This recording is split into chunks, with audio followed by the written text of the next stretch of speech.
Σούζα. Το μηχανάκι η σούζα είναι δύο κινήσεις στην ουσία.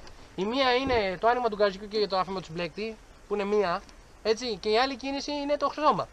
Δηλαδή, αν περιμένει κάποιο να σηκωθεί το μηχανάκι επειδή άφησε το συμπλέκτη, αυτό γίνεται μόνο στα street. Που αυτοί ανοίγουν γκάζι και επειδή το μηχανάκι είναι 200 άλογα, κάνει έτσι και έχει πρόσφυση και σηκώνεται.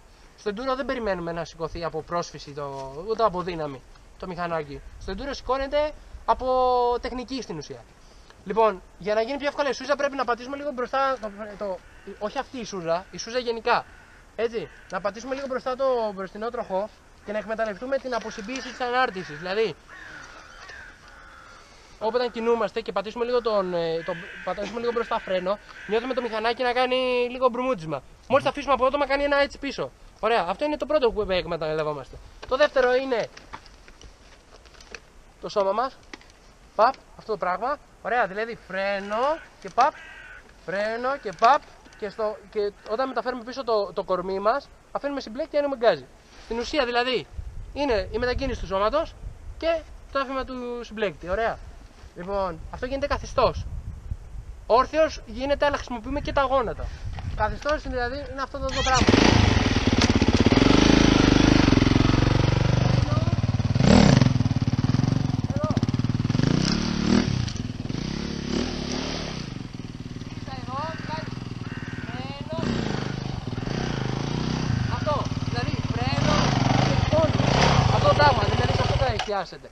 Συμπιέζουμε, και αυτό πρέπει να γίνει γλυκά. Δεν γίνεται με γκαζιές και να γλιστράνε τα λάστιχα. Αυτό είναι λάθος τρόπος σούζας.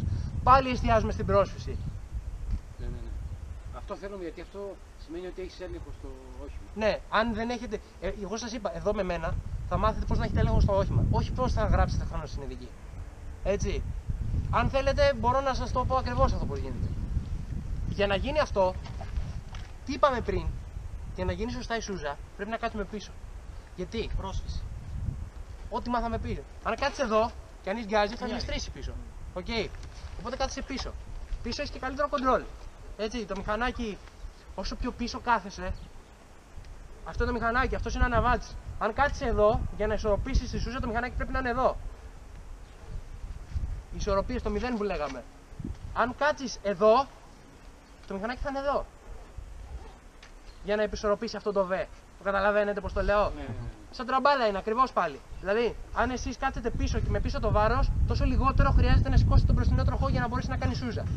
Okay. Αν κάτσετε πολύ μπροστά, δηλαδή τον μπροστά, ένας οδηγός που κάνει σούζα μπροστά, κάνει αυτό το πράγμα.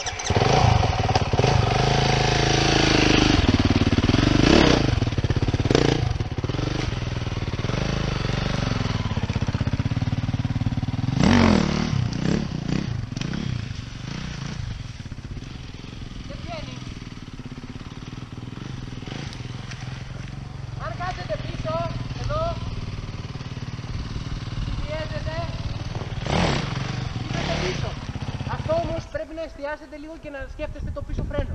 Αν δεν το έχετε το πίσω φρένο το νου σας, θα χτυπήσετε. Θα σας φύγει το μηχανάκι. Αυτό δεν θα είναι τίποτα τρομερό, απλά θα φύγει. Και ό,τι κάνετε πρέπει να το κάνετε γλυκά. Μην περιμένετε να κάνετε αυτό που κάνω εγώ ξαφνικά. Ναι. Αυτό εγώ έχω κάτσει και το κάνω συνέχεια. Και 1 και 2 και 5 και 10 και το έκανα. Έτσι. Αλλά θέλει αυτό το πράκτη. Δηλαδή φρένο μπροστινό, τάκ, φρένο μπροστινό, τάκ, να βρείτε λίγο. Πιέστηκε με το που πιέζεται, μεταφέρουμε τη δύναμη όλη στον πίσω τροχό και ανοίγουμε τον γκάζι γλυκά. Το έχουμε, καταλαβαίνετε τι λέω?